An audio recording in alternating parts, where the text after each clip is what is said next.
Loop 9. Help! Help! The cry of a young woman startled me. I gradually sat up and swept the Rilakkuma blanket off my body. At the same time, Zebra, a white Persian cat, jumped up onto my lap and let out a loud cry. His wrinkled face was telling me, "Don't forget to feed me, human." I raised my hand and stroked the zebra's fluffy fur, trying to figure out whose voice I heard just now, as it sounded so familiar. It sounded like the sound of something important that I couldn't remember. I let out a slow breath. It might mean nothing at all. It was probably just a dream. I shouldn't worry too much. I got up from bed and went straight to the corner of the room where the cat's food bowl was. I poured the cat food into the cat bowl and stood there, looking at Zebra eating food for a moment, thinking that I would like to take Zebra to a pet salon for once. Something was bothering me, making me feel uncomfortable. I looked at myself in the mirror while brushing my teeth. My hair was long and messy, out of shape. Maybe I should find some time to cut my hair before I turn into Tarzan. But this wasn't what I was worried about. Was I forgetting something? Was I forgetting my morning shift? Probably not, because today I had the afternoon shift. But I should look at my schedule again just to be sure. After taking a shower and getting dressed, I walked down to the front of the condominium. My goal was a Western style breakfast restaurant across the street. I usually came to this restaurant if my mornings were not in a rush. I went into the restaurant, nodded at the shopkeeper whom I was acquainted with, and then ordered my regular menu. French toast, two fried eggs, and bacon, please. The shopkeeper, nodded. Dr. Tin, the same as usual, right? Would you like a hot espresso with a double shot? I would love that. I sat down at the table next to the door and looked at my phone. I'm served. Im served me some water. So, you have the afternoon shift today? She asked me with a smile. Yes, I have my afternoon shift today. I looked up and smiled at her. That's why I came to recharge my energy at your place first. Haha, alright. Im laughed sympathetically at my words. Well, I'm learning how to make pizza. It will be added to the menu soon. So, would you like to try tasting it for me? It's on the house, no charge. Yay! Alright, I said in an excited tone. I can eat the whole piece right now. Let's try it, then. Feel free to comment on the taste. Im made an okay sign and then walked to the back of the restaurant. I zoned out while looking at the street outside. I wasn't a great taster, or as I normally felt like everything tasted the same. However, I can distinguish which restaurants have the kind of pizza that make the restaurant worth visiting again. For example, like the restaurant of my acquaintance, he opened a homemade pizza shop in front of his house. That pizza shop was outstanding. For example, the three cheese pizza that Fac Fang ordered to eat with me and Tall that day was really the best. Wait, Tall? Fuck! I jumped up and stood so quickly that the chair I was sitting on fell backward. My heart was beating so fast that it nearly jumped out of my chest. My palms were filled with sweat. I quickly picked up my phone to check the date and time. Today was March 17th. The time was 9:30 a.m. How could I forget about Tall? It seemed like the more I went back in time, the more I forgot about what happened. My hand trembled with fear. I almost forgot. It was good that I could still recall it. Fortunately, the time had not yet passed for long. Doctor, what's wrong? Im came out of the kitchen and asked me. Im, I'm putting the money here. I put 100 banknotes on the table. I have an urgent matter to attend to. Sorry for wasting your time. I will come to eat again the next day. Then I hurriedly walked out of the restaurant. All plans must be changed. First, I must get to know Tall first without having him worry too much. If possible, I had to stop him from asking Mai out because she seemed to bring with her a lot of problems. Second, Art was still useful, so I must save him. Third, I had to be with Doll at the time of the accident. That meant I had to find someone else to cover my shift instead. There were three third-year residents now, including me, so Singh and Am. Right now, was on a trip in other provinces, so the only choice I had was Singh. It was impossible for me to ask Singh to be on duty instead of me from the morning till midnight. Therefore, the plan to pretend to be sick could no longer be used. I would have to exchange my shifts with Singh and have him do my tomorrow's evening shift, and I would have to work tomorrow's morning shift in a healthy condition. That meant I had to complete the presentation slides from start to finish. There would be no more fainting in front of the meeting room. Fourth, I had to take Dol to do an ECG check as soon as possible. I would have to trick him into going to the hospital by any means. I was confident that his ECG would be so abnormal that he could not refuse a visit to a cardiologist. I drove straight to the faculty of the business administration building that felt familiar now. Unfortunately, I forgot about Dol's story this morning and wasted a lot of time. I arrived here at exactly 10 o'clock, which was the time that Doll asked Mike to be his girlfriend. I had to stop this scene by any means I could think of. Maybe I could act like a jealous woman who walked in to destroy the male protagonist's wedding. I had to hold Tall back from asking Mike to be his girlfriend until Art started choking on snacks. Then I saw Tall holding a bouquet, walking into the basement of the building.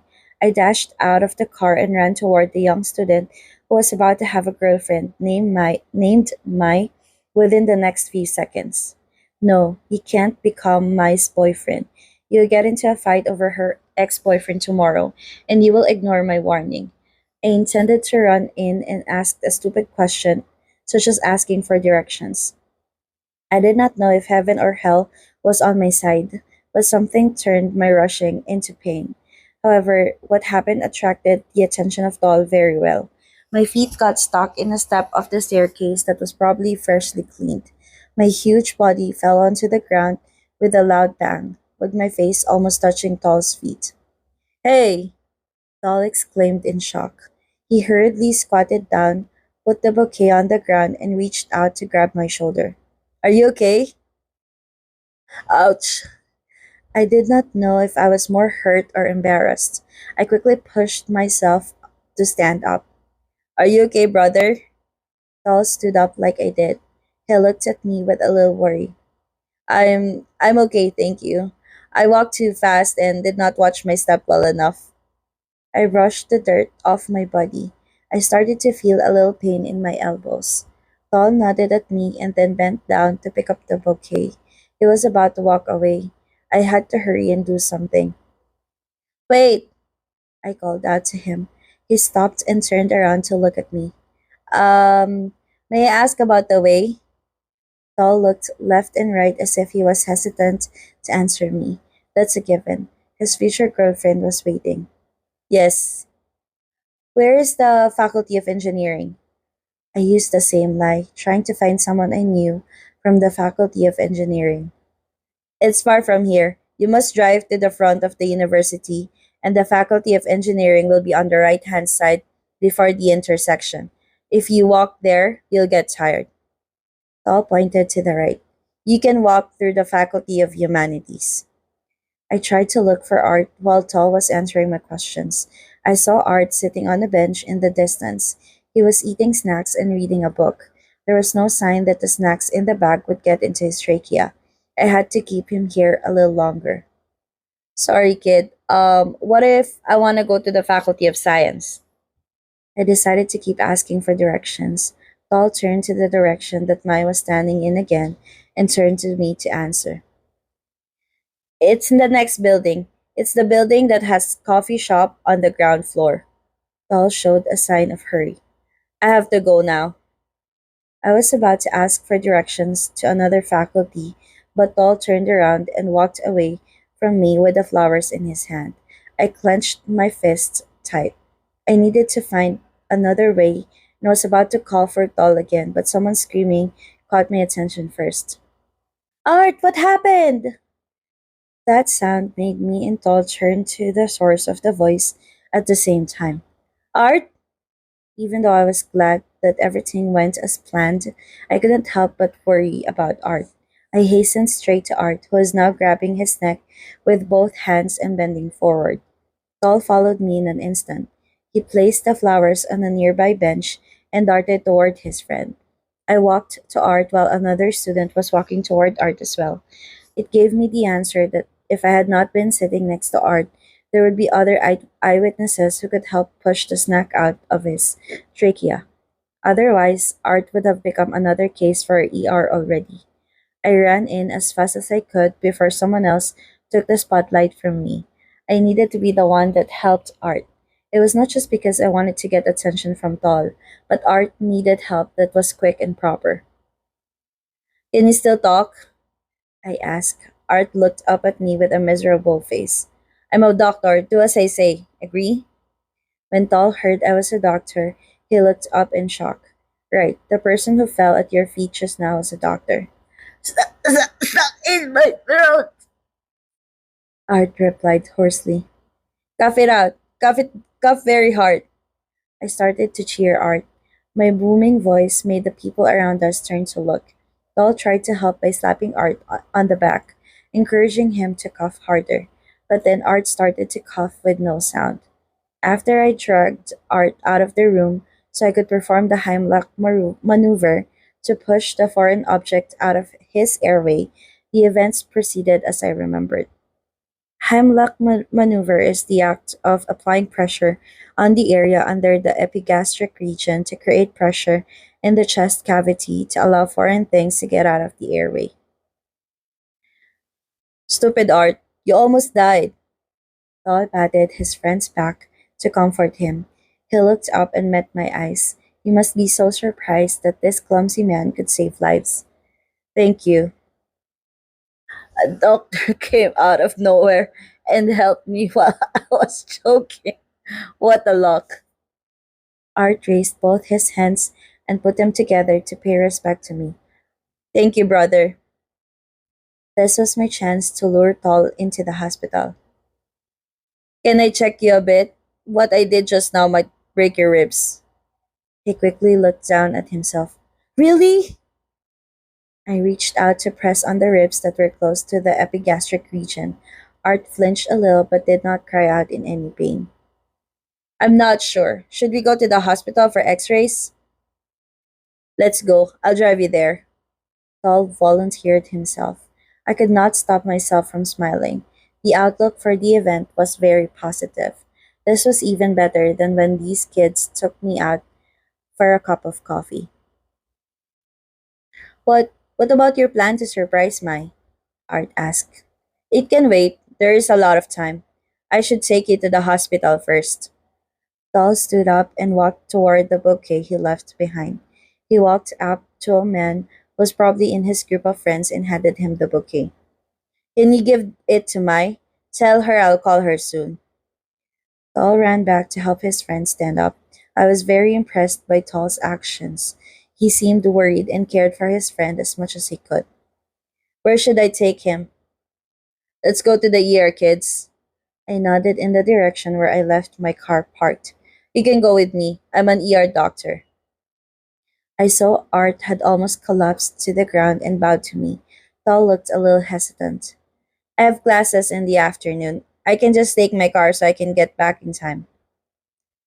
I'll drive you back. It's not far from here. I did not leave a choice for Tal. They must come with me. I would not let them get out of my sight again. Let's go. I parked and dropped Art and Tal at the front door of the emergency room. Then I got out of the car and ran to tell the triage nurse what happened. Pitoy, who was today's triage nurse, nodded in understanding. He quickly set up a bed for Art to lie in and pushed him into the emergency room. As for me, I hurried to find a free spot to park my car and then ran back. As soon as I entered the emergency room, I saw a beautiful young extern diligently checking and assessing Art's conditions while he shared what happened eagerly. Art looked very fresh and energetic. I believed that it was because of having a beautiful doctor talking to him. Have you ordered the x ray yet? I walked in and asked the extern. She turned to me and put her hands together to greet me. Even when I did not wear the uniform, it was known that I was the chief resident or the residence in the final year. I already ordered the x ray. Okay, I was the one who performed the Heimlich maneuver for this man. I don't know if there's something broken or not. I turned to look at Art, who was looking fine and was staring at the young extern without even blinking. Nothing was broken. I knew it from the first time I had helped Art. The main reason I brought them to the hospital was not because of the guy who was smiling at the girl right now, but it was because of the person standing next to the bed right now. Tall stood there and stared at the monitor screen of vital signs interestedly. Tall, I called my target. I pretended to ask their names as I was driving them to the hospital. I would never make the same mistakes as last time. Tall turned to look at me. Let's go get some coffee while we wait for the results. Shall we? Tall was silent for a moment before nodding his head. Okay. I led him out of the back to the back of the emergency room to the nearest coffee shop. In the same way that a car could not run without fuel, tin could not live without coffee. This coffee shop, located on the first floor of the hospital, was like a gas station for me to survive each day. It was not that tasty, but the intensity of the caffeine really won over me. Saul walked with both hands in his pocket and followed me quietly. He was the kind of person who did not want to talk first, which I started to get used to. What year are you studying in? I pretended to ask, even though I already knew. Fourth year. I'm about to graduate now, he replied. I'm close to finishing my degree too. I mean, my specialty program. I was trying to be more familiar with him. I smiled as friendly as possible. A lot older than you. I'll be 30 soon. Yes, Saul replied briefly. What will you do next after you graduate? You have plan yet? Well, I guess I'll work with my family. We have a business at home. Saul and I arrived at the Target coffee shop. I went straight to order my regular menu and turned to ask Tol. I remembered from that time that Art bought me coffee. Tol ordered an iced mocha, so I cheated. You look like you might like mocha. The mocha here is delicious. Would you like to try? Tol was slightly stunned. He hesitantly looked at the menu on the back before nodding. I'll have a mocha with additional sugar. How was it? My cheating tactic. No matter how stone hearted he was, he should be somewhat impressed. I took him to sit at the table for two. I looked at Tall who was picking up his phone. To be honest, I just had a chance to really take a good look at Tall's face. He was handsome, like all the girls said. His face was oval, fitting well with a short dark brown hairstyle with a long bang covering his eyebrows. His eyes were slender and attractive. It would not be wrong to say that he was both handsome and beautiful. It would be nice to have someone like this as my boyfriend. It felt nice to look at something like this. What were you thinking, idiot? I almost slapped myself in the face with my own hands. Tol, I hurriedly stopped my delusional imagination. Do you play sports? I do. Mainly, I play football and basketball. Tol replied with his eyes still fixed on the phone screen. I also play football. I want to play with my juniors at the university as well. Can I join you guys when I have free time? You can come. There are a few doctors coming to play with us as well. Paul glanced up at me. But I haven't been playing for a while. You might not see me. I acted surprised. Why? Are you preparing for the exam or are you not feeling well? I just recovered from the flu. I still feel tired now. I can't run very much. Paul put his hands on his chest. But it's much better now. Tomorrow, I'm going to run at the stadium. I tried to stop myself from jumping and cheering for joy. This might be the reason that caused Tol to have an irregular heartbeat, leading his heart to stop beating. The events in this loop went so smoothly. There were no errors at all. I believed it was time to end this loop of hell now. Would you like to go check it out? If you've always been good at sports, but then suddenly you can't play because you get tired more easily than usual, I think we should check your ECG. In general, if I came across a patient like this, I would take their history and examine their physical conditions. I might do some blood tests first, but I already knew what Tal suffered from.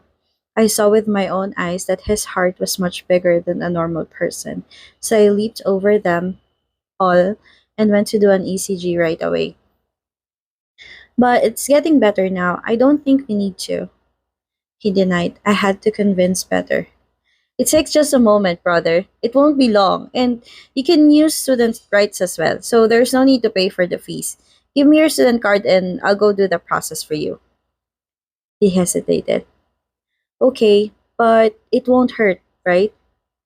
Oh god, he was just scared of getting hurt, this kid.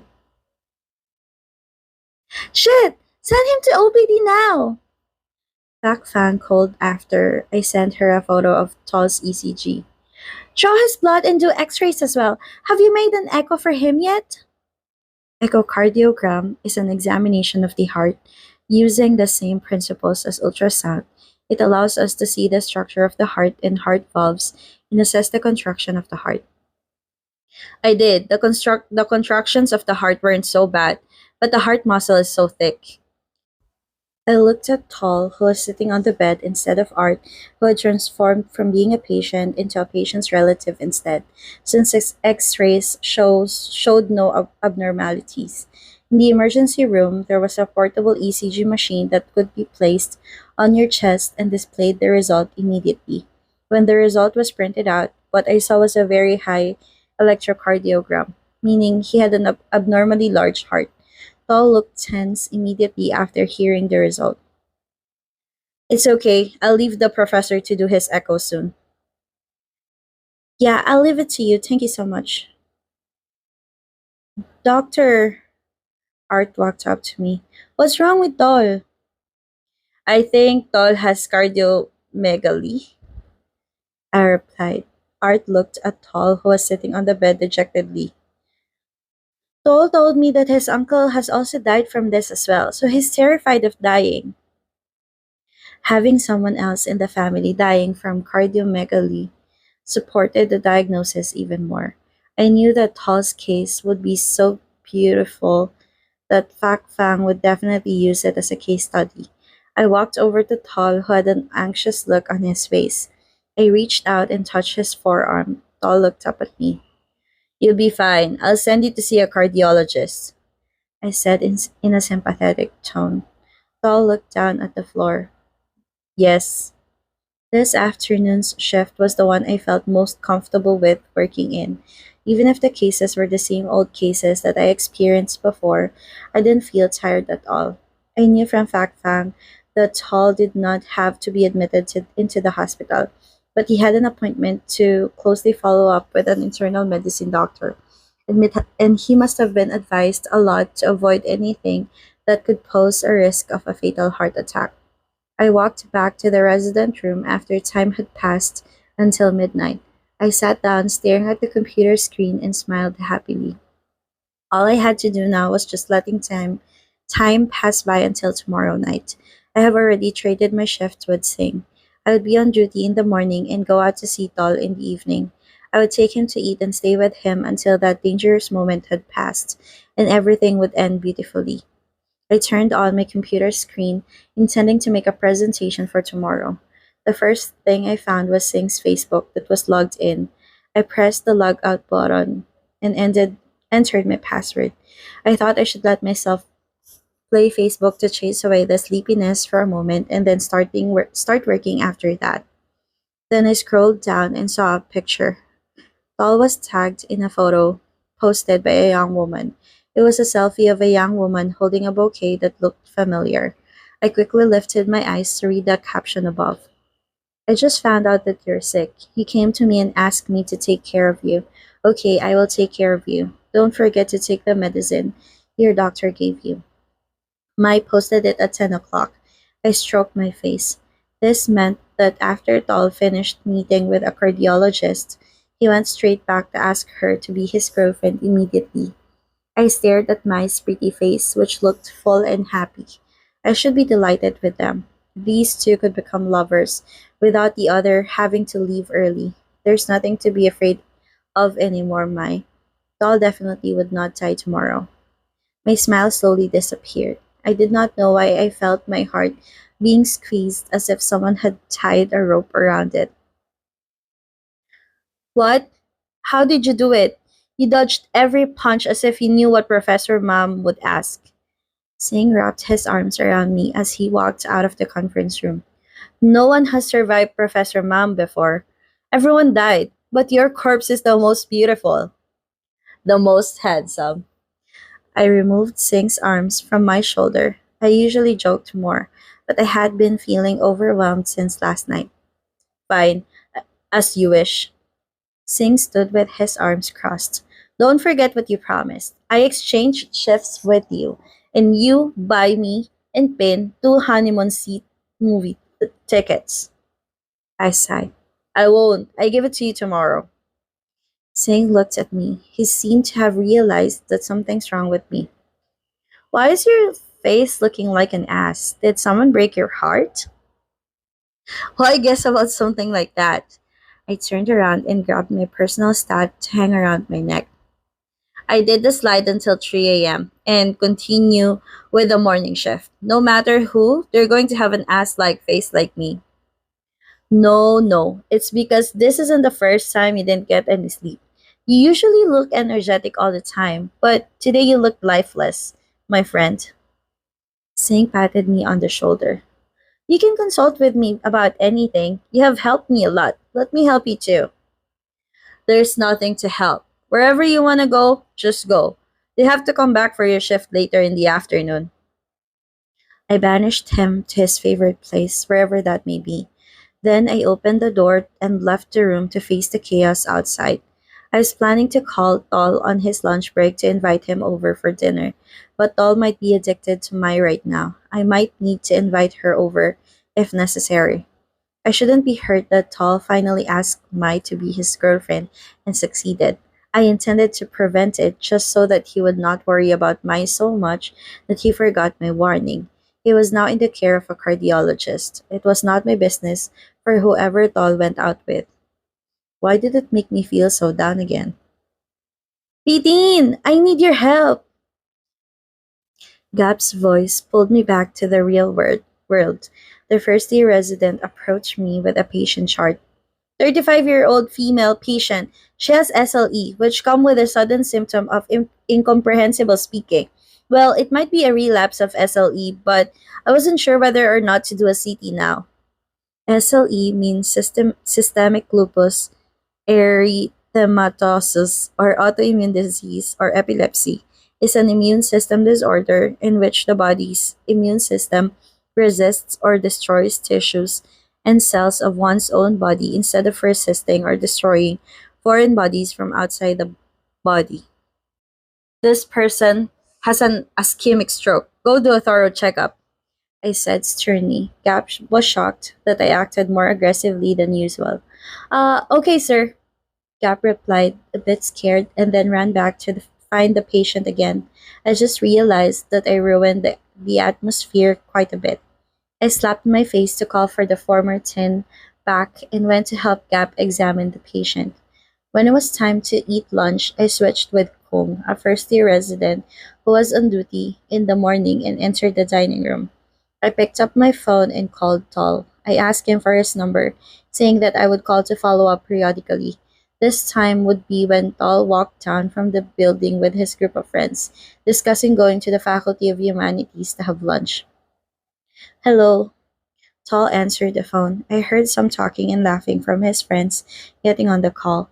My body felt like being injected with adrenaline when I heard his voice. Hi, it's me, Din. I didn't know I had to shout. Yes, he replied shortly, just like his style. Are you free this evening? I'm thinking of inviting you to get something to eat. I said what I wanted right away. Uh, Tal was silent for a moment. I don't think I will be free then. I'm sorry. Art once told me that Tal went to eat with his girlfriend in the evening. The events I believed happened where that Tal took his girlfriend to eat first, and then he went jogging. Then he must have been riding his motorcycle somewhere, then suddenly fainted and had an accident while driving. I'm not worried about tall exercising because the cardiologist should have already told him the risks. I just wanted to be with him while waiting for the moment to pass for my own peace of mind. Is that so? I said in a low voice, knowing that Tall really cared about others, so I must use this weakness to my advantage. This evening is the only time I will be free, so I will invite you. I want to see you very much. You can bring a friend or bring your girlfriend too. I made an appointment to have dinner with my girlfriend, so let me ask my girlfriend first. I'll call you back again. He replied. At least he did not reject it. Okay, call me back then. Okay.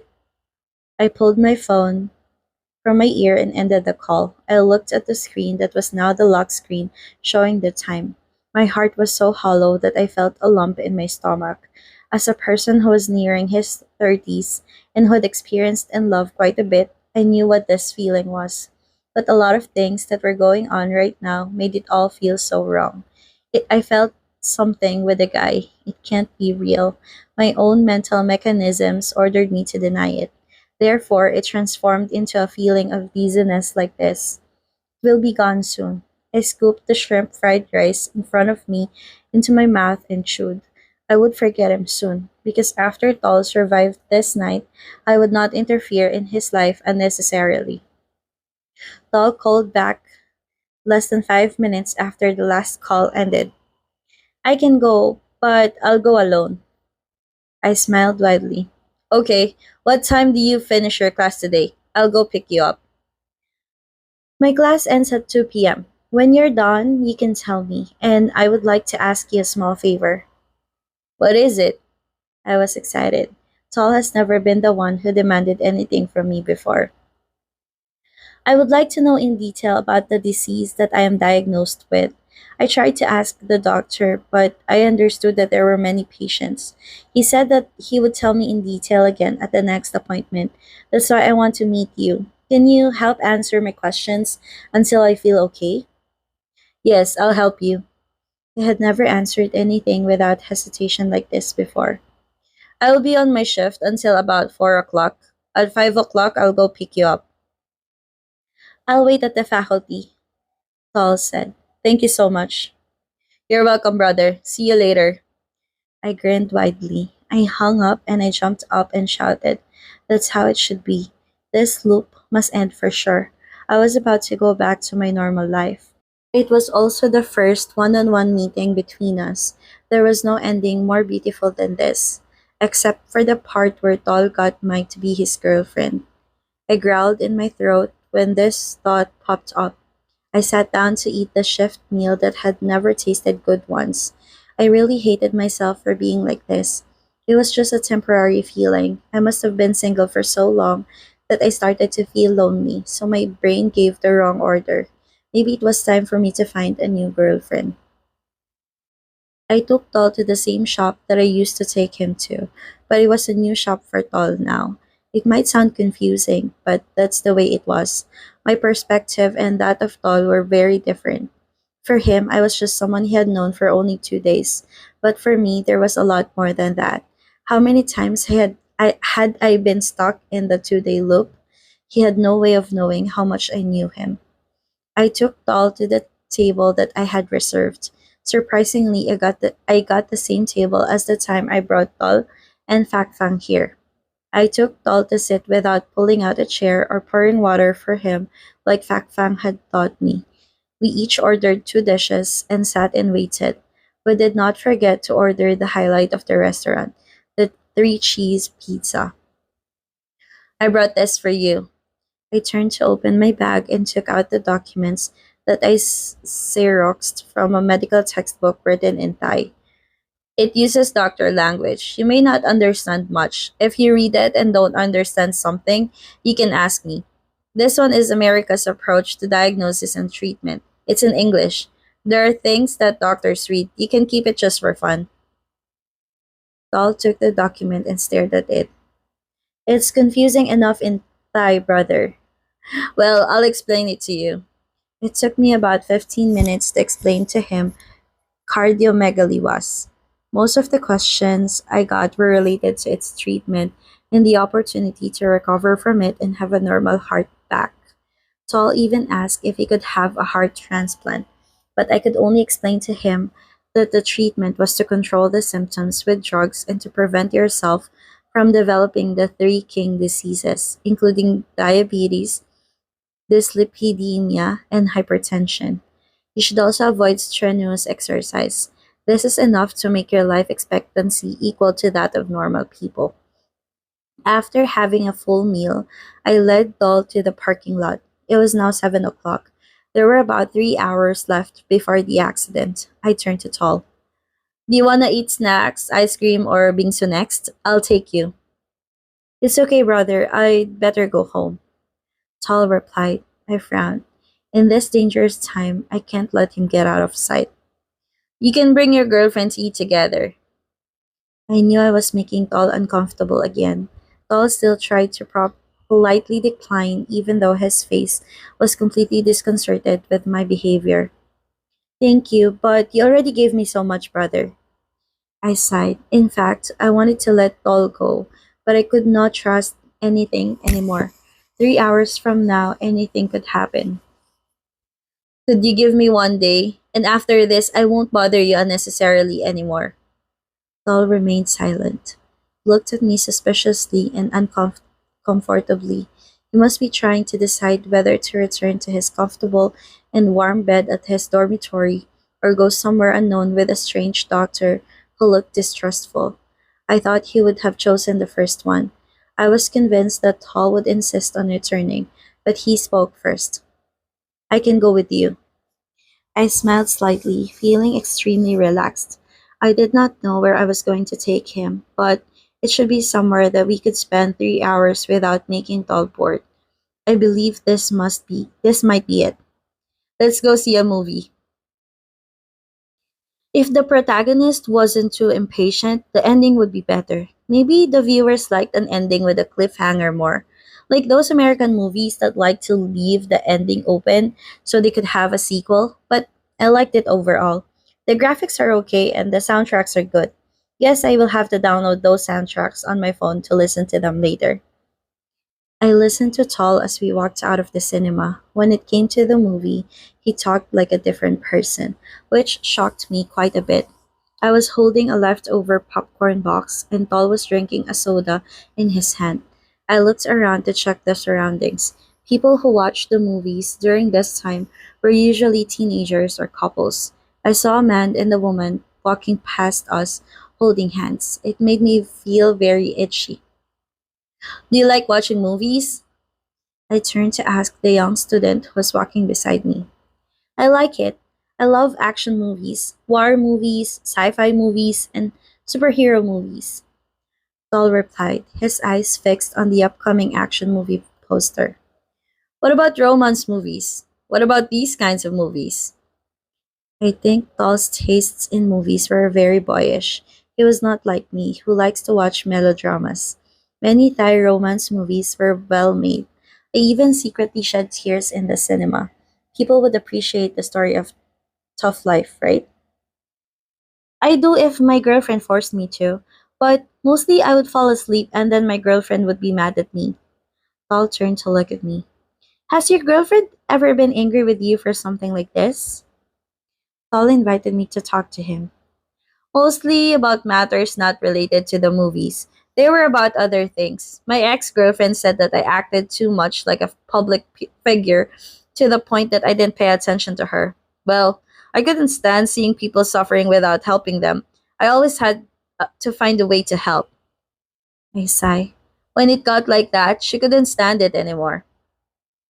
Doll stared at me silently. He paused before speaking. We shouldn't be the ones who sacrifice all the time, don't you think? I smiled slightly. That's right. I took him down the elevator to the parking floor below and raised my arm to look at the watch on my wrist. It was 3 o'clock now. It was time for me to return to the dormitory. I pressed the remote to unlock the car and went into the driver's seat. Tall got in the car and sat next to me. He started typing on his phone screen. I guess this is a normal behavior of teenagers nowadays. To be right, this kind of behavior had spread to people of all ages until a society become one with people dropping their heads to watch their phone screen. We'll head back now, right? He asked. Yes, where do you want me to drop you off? Please take me to my faculty as usual. I furrowed my brows. Aren't you going back? I parked my motorcycle at the university. Okay. I shifted the car gear to start driving. Paul returned to being a man of few words. All his attention was on the phone screen. I glanced at him from time to time. My heart fluttered like it would leap out of my chest. I guess it was because I was excited that the dangerous moment was about to pass. I was excited that I was going to wake up to a new day tomorrow. I just realized how wonderful it was to not know what tomorrow would bring.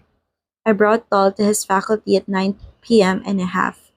He gazed at the school building with the light turned on at the first floor. There were some students still sitting and reading books. Tol turned to thank me and opened the door. As he was about to get out of the car, I quickly reached out and grabbed his arm. Tol turned to look at me with a slightly startled expression. Please look after yourself. These words would probably be the best goodbye. I couldn't have hoped for anything else. Just seeing Tol living a healthy, happy life, I would be very glad. Tol's mouth tightened. He nodded at me before getting out of the car. I sat and watched as he walked into the area under the building. He held the phone to his ear and nodded to greet the person reading the book. I sat and watched until he disappeared from my vision. There was nothing to worry about. My duty was done. But please, just a little more. Let me sit here until it was 10. Then I would call Tol one last time for the peace of my mind. I lowered the window and turned off the car engine. I picked up the phone and looked at the clock to pass the time. Singh must be busy with the case of that uncle with asthma who was difficult to intubate. However, there would be no case of a young man having an accident to make Singh even more busier. Lucky you, Singh. I sat there for only 5 minutes when the scream of a woman hit my ears. I quickly turned to look at the building. The kids who were sitting and reading books just a moment ago stood up. I quickly got out of the car and ran towards the students who were looking in the same direction with a startled expression. What happened? I asked the closest student. There seems to be people arguing over there, replied the boy after a while. A young girl ran back to the area under the building. Guys, Dal and my ex-boyfriend just met? That girl cried out with an excited expression. What she said gave me goosebumps all over my body. I hurriedly ran to the girl. Where are they? I shouted in alarm. At the basketball court. She pointed to the right. Without thanking her, I ran out to the direction she was pointing toward. This is bad. This word keep repeating in my head. I thought I had solved the problem, but the issue with my ex-boyfriend was what I forgot because I kept focusing on Tall's heart problem. When I arrived, I didn't see anyone on the basketball court. I turned around and tried to look for a person who should be Tall or the man who was my ex-boyfriend. The scream just now could be mice. Someone's footsteps were heard running behind me. I quickly turned to look. Even though the light here was dim, I immediately recognized this person's figure at the first glance. Tall was running. Tall! I yelled out. He stopped and turned to look at me. He was heaving heavily. Don't run like that. Don't you remember that you have a heart disease? My ex! Tall couldn't even form a full sentence as he was gasping for air. His expression looked angry. He comes to take my with him. Then Tall turned around and continued running, but with a speed that fell quite a lot. I almost wanted to scratch my scalp out, but I could only hurry up as quickly as my long legs could take me. I kept calling Tall to stop running. He was heading towards the motorcycle parking lot on the side of the building. Tall, stop! I finally caught up with him. Tall was just a few steps away from the parking lot. I hugged him tightly to exert force to prevent him from running any further. I could easily stop him right now. Then Tall fell to his knees and crawling on all four now. Tall kept breathing as if he had run for 10 kilometers. Relax. Breathe slowly. I squatted next to him and then stroked his back. Tall shook his head. He seemed to want to say something but was too tired to speak. A chill went down my spine. So the cause of Tall's heart failure that led to the accident wasn't because of exercising, but because of mice X? Finally, Tall couldn't bring himself up anymore. He collapsed on the floor with a painful expression. I yelled out his name and rushed in to assess him. I kept patting him on the shoulder and calling him repeatedly. Tall seemed to respond well. He opened his eyes and looked at me as if he wanted something. I quickly picked up the phone and called an ambulance while also holding his wrist to feel the pulse. His heartbeat was quick to the point of crisis. As soon as the medical staff answered the phone, I immediately said, "Hello, my name is Dr. Tin. I'm the ER resident and I request an ambulance at the Faculty of Business Administration building. The patient was a 23-year-old male, known case HOCM. At this moment, he was short of breath and nearly fainted. His pulse rate is estimated to be 180 times per minute. Please come quickly," I repeated. After hanging up the call, I turned to examine Tall again. HOCM, hypertrophic cardiomyopathy, a congenital disease where the left ventricle of heart muscle was thickening. Tall! I patted him on the shoulder. Tall kept his eyes shut tightly, making me roar angrily. My hand moved up to feel the pulse on his neck. He still had a pulse. The beating was faint and quick. There wasn't much I could do but arrange him on his side to prevent his tongue from obstructing the airway. I could only pray for an ambulance to come as soon as possible. If the ambulance was here, I would have all the required medicines and equipment to save his life. Suddenly, my vision blurred. I raised my hand to rub my eyes. It wasn't time yet then. Tall was not dead. Tall was not dead yet. A few students ran to join me after seeing what happened. I turned to look at the students who looked very shocked. I reached out to feel the pulse of Tall's neck once more. I let out a long sigh as I still felt something throbbing under my hand. I looked at Tall, who was lying on his side. He was still breathing. My heart felt like it was being squeezed when I saw something like this. 10 minutes later, a siren was heard in the distance. I started to feel relieved. I grabbed Tall's hands, held them, and bent down to speak in his ear. "The ambulance is almost here. Stay with me, please." Gap was the first one to arrive with a bulky backpack, followed by a nurse and an emergency doctor. He called out to me cheerfully, "What the hell? You're not on duty right now, but you can still find me a case." It was not funny. How many times must I teach him manners? How many years had he graduated from a medical school and still acted like a nerdy kid? I didn't know why Pin liked someone like this. "Don't say things like that when you're out and about. There's no professionalism. Our profession requires credibility. When you're out on the field, do not act like you're in a playground." My words and expressions made both Gap and the nurse stand in shock. The gracious and kind Dr. Tin had disappeared. I understood the feeling of a patient's relative when a doctor or nurse acts like they are not serious about treatment, and it really made me feel bad. I'm sorry, brother. Even the pronouns that Gap called me had changed due to respect. Gap hurriedly sat down beside Tall. The nurse also hurriedly took out the oximeter to monitor the blood oxygen saturation levels at his fingertips. "How's the patient?" "Hurry and get him in the ambulance. I'll provide more detail later." He glanced at Tall's blood oxygen saturation levels, which looked normal. The pressure wasn't that bad, but his heartbeat, which was dangerously fast, should be treated urgently. I examined the place we were at and thought that we should go to the emergency room for treatment because it was not very far from here. I became the team leader for this transportation duty by default. Gap was acting more diligent than usual because he just got scolded by me. I held Tall's hands the whole way as the ambulance sped through a red light. I cursed every car that refused to make ways for us. My eyes were fixed on the ECG monitor screen. I brought Tall to the hospital at 10 p.m. and he was still alive. "Doctor," Doctor? A sweet voice could be heard next to my ear. I felt a hand shaking my shoulder. I slowly opened my eyes. The first thing that entered my senses was the faint smell of antiseptic, followed by a tinkling sound of the monitor. I pushed myself up from a lying position. I silently stared at the figure lying in front of me for a while before turning to the nurse who woke me up. I slept for a long time? Not long. You slept for about 10 minutes. We have been debating for a long time whether to wake you up or not.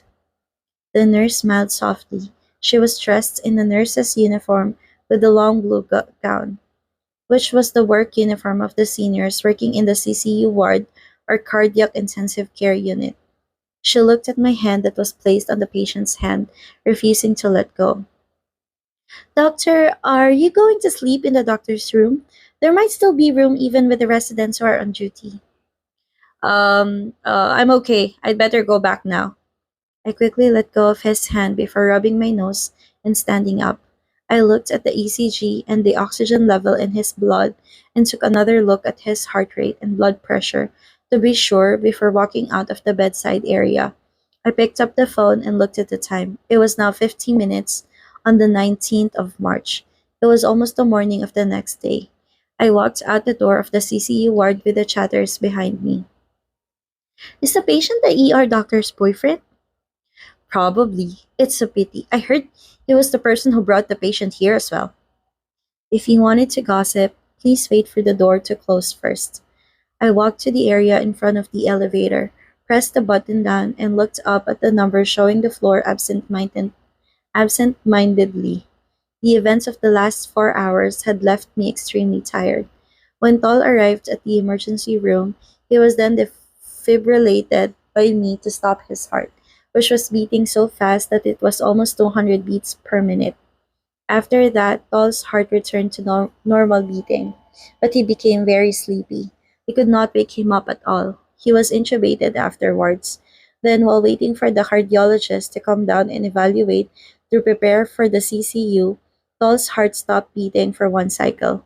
Fortunately, Singh was able to get his heart back on track while I was dragged out of the treatment area by the nurses because I started to freak out and scream.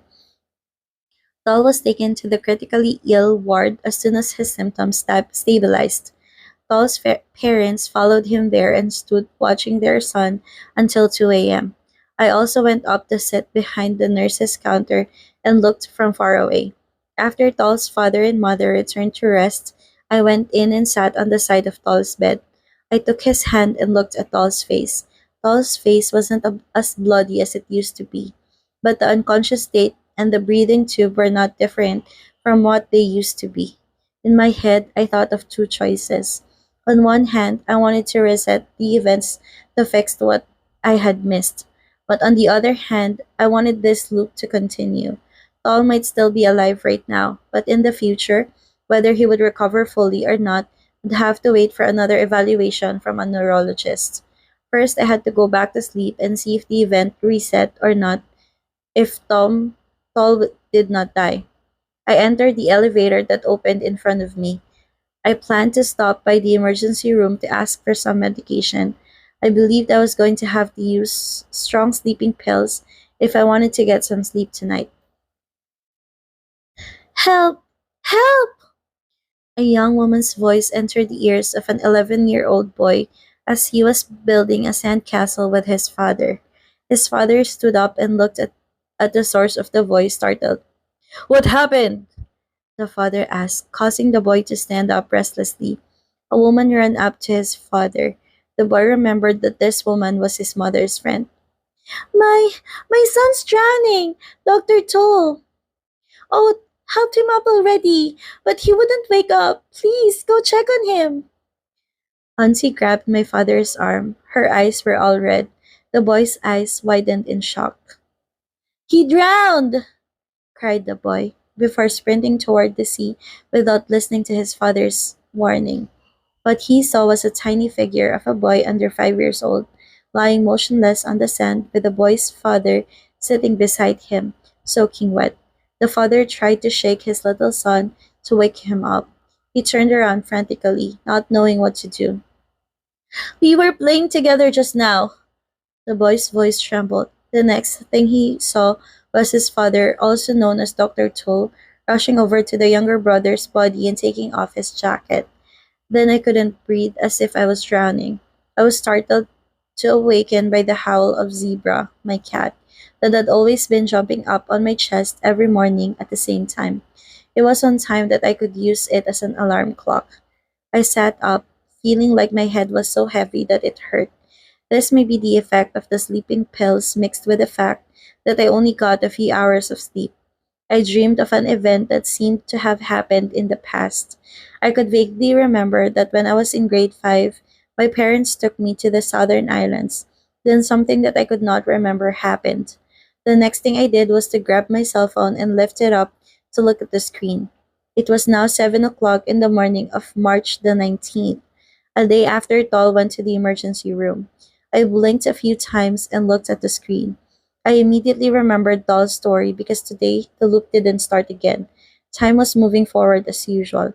It was over. The loop of hell was finally over. But I felt not one bit of happiness. I had to bring my half sleeping, half awake body, because I only got little sleep and was still intoxicated from sleeping pills, to work at 8 o'clock in the morning instead of Singh, who was on duty last night instead of me. When the emergency room door opened, all the doctors and nurses stopped their activities for a moment and turned to look at me. I walked silently toward the dressing room, took off my short gown, and out on the dark blue uniform. When I walked out, a young woman approached me. Her hair was tied into a bun, while her lips were pale because she was not wearing lipstick. She was Kong, a second-year resident. She was the person who stayed on the night shift after Singh, so she was aware of all the events during the shift. Are you alright, Tin? Kong asked with a worried look on her face. How's the kid doing? Stable, I sniffed. Send me the shift. What are the cases left? My shift was not very busy, so there are only 2 cases left. There's a young man over there. He was drunk, fell off the car, and hit the ground with his shoulder. The shoulder had dislocated to the front. We just pulled it back to its position. I'll have to ask you to take a look at the x ray film after pulling. Another case is an 80-year-old grandfather. The underlying disease is diabetes, come with a crooked mouth after waking up. His left limb was weakened. I did a CT scan. It showed that it was a stroke. I just called and told the internal medicine department. I nodded. This was the first time in days that I got to take care of fresh cases I have never seen before. Okay, thank you very much. You go get some sleep now. She nodded. She looked more worn out than usual because of the power of the night shift. I'm leaving then, brother. She turned around to yawn and walked straight to the dining room. I turned to look at the teams standing around me. It consisted of 2 male externs and a first-year resident named Pong. It was an all-male team today. Each extern takes 1 case. I tried to return to being the kind tin again, although not quite the full version yet. If you have any questions, you can always ask me and Paul. Let's get started now. He already has cerebral hypoxia, kid. It's caused by when he had a cardiac arrest, said Professor Podge, pointing to the CT scan of his brain on the screen. I met the neurology professor at the time I was visiting Tall, so I got the opportunity to ask him about Tall's conditions. From what I see, I don't think it's that bad, but how much he will recover in the future is difficult to tell. We'll have to wait and see. We also need to do another electrocardiogram. Yes, Professor. I looked at the screen with a sad expression on my face. Professor Podge reached out to pat me on the shoulder. I heard the news. Come on, kid. I've seen a lot worse than this. Some even some even could eventually sit up, especially when his loved ones come to visit every day like this. The patient knows. He'll get better. My eyebrows twitched when I heard these words of encouragement. There was probably gossip saying I was Tall's boyfriend, especially when I was the one who brought Tall here. It added more drama to the story. I'm not. Oh, P2, hello. And the teacher did not get to hear my excuse because he turned to pay respect to the head nurse of CCU instead. I sighed and walked out of the nurse's counter, heading straight to Tall's bed by the window. I dragged a chair to sit in the space beside the bed and looked at the face of Tall, who was still sleeping peacefully.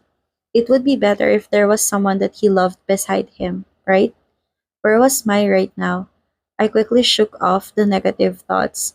Mai might already come to visit him while I was on duty. I lifted my hand to fix Doll's shirt that looked a bit untidy, organized the IV tube that was left scattered around, and turned to look at the respirator to check if it was set properly or not. It felt good getting to do all this. I felt happy to be able to take care of others, especially with the people I had special places in my heart for. My phone vibrated in my pocket. I picked it up, looked at the screen, and pressed accept. What is it, Dr. Tool? Hello, Dr. Tin. A deep voice greeted me. Are you working? No. I let out a smile. My father and I had always liked to call each other that way since I was accepted into the Faculty of Medicine. My father was a traditional general practitioner who can do everything from a cesarean section to appendectomy. He was the director of a community hospital for 20 years and was the idol of the villagers in that area. Now, the famous Dr. Tool had already retired to work as my mother's husband full time, but he still occasionally went out to check on the villagers in the rural areas. The only wound in my father's heart was the loss of his eldest daughter. This may be the reason he continued to work as a doctor to this day, and that's why I decided to study emergency medicine as well. Then, can you please send me the PDF textbook file that I requested? You haven't sent it to me yet, said my father in a stern voice. Ouch, I forgot. Been busy lately. I reached out and fixed the pulse oximeter that had come off of his fingertips into place. But why do we have to talk like a government official like that? I called during my examination of the patient. If the patient knows that I'm calling his son, it may not be appropriate. But if you say it aloud like this, the patient can hear it all. Well, you're right. My father laughed. I shook my head. I know who I got my nonsense from. Don't forget to send it to me, Dr. Tin. If I don't update my knowledge, my brain will atrophy. I felt pity for the patient who had to be treated with the knowledge from 10 years ago. Okay, I'll send it to you in the evening. I'm busy right now. Okay. Wait, Tin. I was about to hang up, but my father intercepted me first. Mom told me that Aunt Pang and Aunt Oat's son had heart disease and went to your hospital. I frowned at the two unfamiliar names. Who are Aunt Pang and Aunt Oat? Right, it's been a long time. Tin may not remember. Aunt Pang is a close friend of your mother. We used to go out to the sea together. At that time, Tin was about 11 years old. Aunt Pang had a small son that she brought with her, but the family moved to Bangkok, so we've never got the chance to meet again. My eyes went wide open. I turned to look at Tall's face. Was it when his son drowned? Yeah, the one I went in to help. He was in the hospital for 3 days before being discharged. Then my father laughed so much that I frowned, wondering what was funny about it. At the time, Dr. Tin was very fond of him because he was cute, like a girl. During that time, when he was admitted, you were so depressed because you thought that you didn't take good care of him. As soon as he got out of the hospital, we went to pay homage to the monks at the seaside temple. My heart began to beat faster. I think I can recall it a bit. Tin took his hand and walked to the ancient Buddha image that the local people said was sacred, and you said, my father said, laughing, I will protect you from death until we get married. Your mom and I had to rush in to separate you both. I almost choked when I heard my father say that. Oh, I've been telling you the story for quite a while now. It's that boy I'm talking about. By this time, he probably grew up to be a young man. Can you go find out if there's a young man who is likely to be Aunt Pang's child admitted to the hospital? I heard he had a breathing tube, so he should be in the ICU or CCU. My hands trembled uncontrollably, my eyes fixed on Tall's face. This boy. What is his name? I can only remember his nickname. I'll call your mother to ask for his name after this. A nickname is fine. My heart was definitely beating faster than 100. Tall, my father replied. His nickname is Tall. Are you really thin? Really?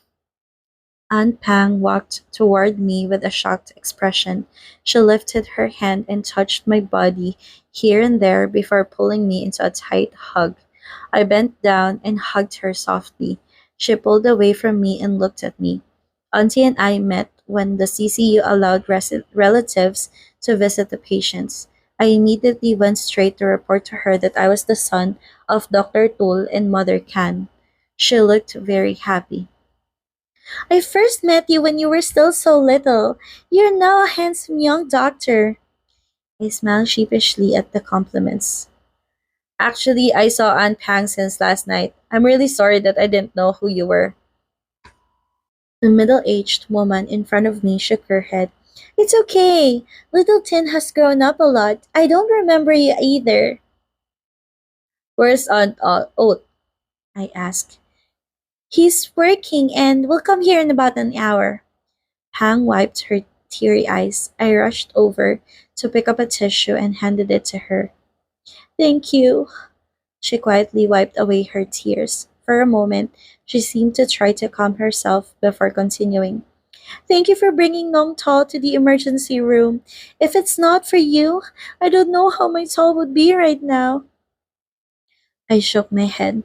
I'm very glad I could help, but I'm the one who must apologize that I can help him only this much. I looked at Tall with sad eyes. I think I could have done better.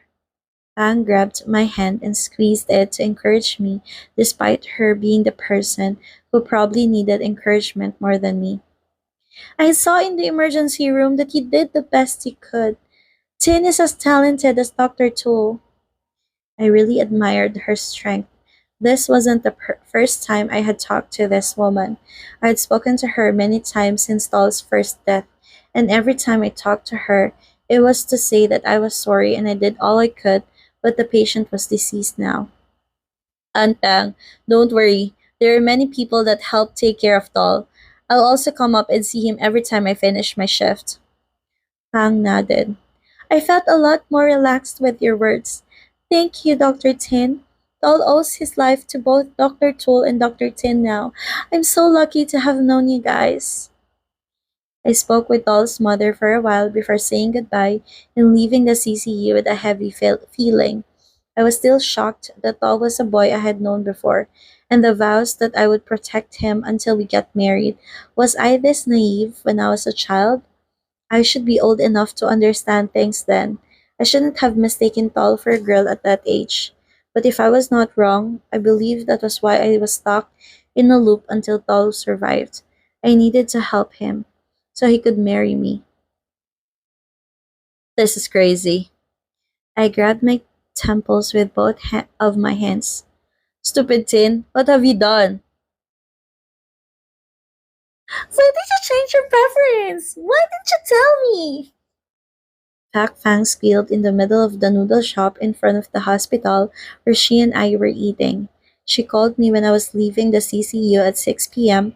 and said she wanted to eat with me. I went with her without any objection because it was normal for me and Pak Fang to have lunch together regularly to share with each other what happened in our lives. I'm not his boyfriend. The nurses were just gossiping. Don't listen too much, I said in an annoyed tone. Tak Fang was the first person I could make excuses with. He's someone I knew from before. My mother and his mother are friends. But your gestures when you treated him were more than that. The nurse said that he can't stop touching and fixing here and there on the patient's bed. They said he held his hands and fell asleep next to the bed. Tak Fang closed her eyes dreamily. This is more than any Korean series. It's so romantic. Like a heroine is in a coma, and the hero keeps watch until the heroine wakes up, and then the two of them get married. You've been watching too many dramas. This wasn't the first time I had cursed Fact Fang with this sentence. Let me be. Whatever, just keep fighting, okay? I'm also shocked because I just met him at OPD a few days ago. Fact Fang patted my shoulder and smiled encouragingly. I sighed for the 100th time of the day before shoving the thin noodles into my mouth. Fact Fang's face looked like she had remembered something. Or is this an omen? The night after I examined him, I dreamed I saw him. I dreamed he took me and him to have dinner together and encouraged you to flirt with him. Thinking back, it was funny. I paused with my mouth full of noodles. I tried to swallow it as quickly as possible and asked in an alarmed tone, What else did you dream about? Pak Fang was confused because I suddenly was interested in the stories of her nonsensical dreams. That's how I remember. Do you believe it? Don't take it that seriously. I'm just saying it. No, no. I reached out to grab a piece of paper to wipe my mouth. In my mind, I thought about what Fak Fang had just said. I was sure that she dreamed about the events in the previous loop. It meant that there must be something connected in the subconscious minds of everyone who was in the loop with me. Maybe it was parallel world theories or a phenomenon that I might not have the wisdom to explain. But what I was more curious about right now was if Tol had ever dreamed of the events in the previous loops. Had he ever seen me in his dreams? Would he feel attached to me the way I did to him? Oh, my line notifications go berserk. Must be my boyfriend. Tak Fang picked up her phone and looked on the screen. Oh, suddenly she froze. I thought the messages were not something important, so I did not show any interest until Fak Fang stared at my face with a strange expression. What? I asked. Din, she said in a softer tone than usual. Ekarin's heart stopped beating at the CCU. Someone said it in the residence group line. I stood up so suddenly that the table nearly flipped. How could that be? Just a while ago, Doll's condition was still looking good. I have to go, I said so loudly that the people in the store turned to look at me. Ian! Takfang stood up and spoke in a louder voice, as if trying to bring me back to my senses. Don't go in and cause more trouble. There are already dent mates, fellows, and professors there helping him. I have to go. I picked up some banknotes, put them on the table, and ran out of the store. My head was spinning. I ran across the street toward the tall building in front of me without thinking. My heart could only think about Doll's face. The memories at the sea at that time began to come flashing back in my head. Even though I could not remember much of the details, I think that I really used to hold a child's hand and lead him into a temple. I couldn't tell what I was thinking, but one thing was for sure. Fate had destined me to save this person no matter how many times I had to start over. I ran to the CCU and saw Tall's parents hugging each other in front of the door. Aunt Pang wept in her husband's arms. I started to panic when I saw the scene. I walked up to Tall's parents and called for them. Aunt Oat, Aunt Pang. I put my hand together to salute them. Aunt Oat looked up at me, and though he was not sobbing, his eyes were bloodshot. I'm dead. Aunt Oat nodded in acknowledgement. His eyes began to drift away. How many minutes can it last, Dr. Tin? My heart fell to my feet. What do you mean? I mean CPR. Ang let out a loud cry. 15 minutes have passed and they're still pumping his heart. When does the doctor usually stop? We generally stopped after 30 minutes because it took if it took longer than this, even though we could make the heart beat again, the time that the organs were deprived of blood would last too long, causing the final result to turn out badly. I'll go and have a look. I did not answer the question but hurriedly pushed the heavy door into the ward. What I saw was a nurse pumping the patient's heart in a bed by the window while having a medical doctor directing the process by himself. Everyone had a serious expression on their faces. Doctor! A nurse turned to look at me with a shocked expression. She rushed toward me. Doctor, go and wait outside. Now we have a medicine doctor to help take care of it. I raised my hand calmly to stop the nurse. Surprisingly, I felt so calm. Let me stand and watch from a distance, right here. Are you going to be okay? The nurse asked worriedly. I'm okay. The reason the nurse was worried about me was because she understood that I was Tall's boyfriend. The nurse nodded before walking back to join the team. I stood silently watching the resuscitation. The feeling now was different from last night. I was furious when his heart stopped beating in the emergency room because I was afraid he would die. What I was thinking now was not fear anymore.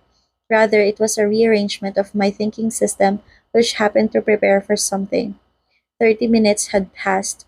There was still no sign that Doll's heartbeats would return. The doctor decided to walk out of the ward door. Without following the professor, I knew he was going to talk with Doll's parents to end the resuscitation process. I closed my eyes and stood still, clenched my fists, and loosened it. Then I opened my eyes and stared firmly at Doll's body. I reached out and grabbed a sheet of paper on the nurse's counter. Then I walked out of the room with long, big steps without looking at Doll's parents, ignoring the cries of pang that sounded as if she was dying too. I dashed to the stairs and walked quickly down to the ground floor before heading straight to one of the benches located in the hospital's quietest place and sat still to calm my thoughts for a while. Then I took the pen out of my pocket and started writing. 1. You have to wake up before Tall asks Mai to be his girlfriend. I picked up my phone and looked at the calendar. If I slept at my condominium, I would wake up on the day Tall asked Mai to be his girlfriend, but there would be conditions regarding the duration.